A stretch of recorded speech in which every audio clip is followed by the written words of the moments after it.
Заманча итеп бизелген машиналар, түрлі түслі утлар, бүтін жерде камералар, келешек ойындарының түп трофейін Қазанда шулай каршылыйлар. Халыкара дәрәҗәдәге беренче ярыш февральда 2000-ге якын катнашучыны җыячак. Монда чын барлык һәм виртуаль дөнья бергә кушыла. И вот он, трофей игр будущего, друзья. Тәүге тапкыр төп призны бер атна элек Мәскәүдә киләчәк уеннары башланырга 100 көн калу тантанасында күрсәттеләр. Ул 2 атна дәвамында меңләгән чакрым узып, илнең 7 шәһәрендә тәкъдим ителәчәк. Беренче тукталыш Түбән Новгородта иде, елларда Татарстан башкаласында булды.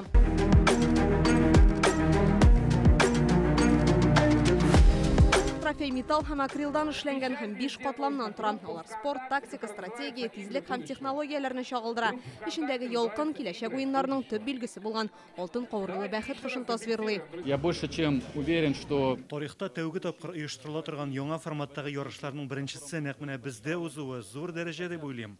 2000 артык спортчының барысы да бу уеннарның трофеен яуларга хыялланадыр. Я думаю, что у нас будет храниться как трофей. Бу приз трофейларның трофейы булыр дип уйлыйм. Уенчылар үзләрен 21 спорт түрендә сынап караячак.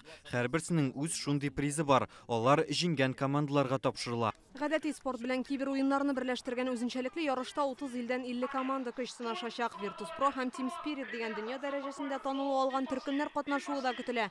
Татарстанны Ак Барс киберспорт командасы тәкъдим итәчәк. Безнең республика бик яхшы әзер инде. Бөтенесе компьютерларны ярата, киберспортны ярата. Без монда очки VR-да күрсәтәбез, аларга 5D кино күрсәтәбез. Когда человек занимается спортом, спорт белән шөгыльләнгән кешенең мөмкинлекләре күбрәк. Ул дөньяны бөтенләй башка күзлектән күрә башлый. Безнең яшьләр өчен шундый шартлар булуы сөендерә. мне так кажется, это очень важно. Төп трофей Идел буе федераль округының тагын 4 төбәгендә булганнан соң галәмгә җибәреләчәк. Аннан җиргә 2024 елда төшерелә.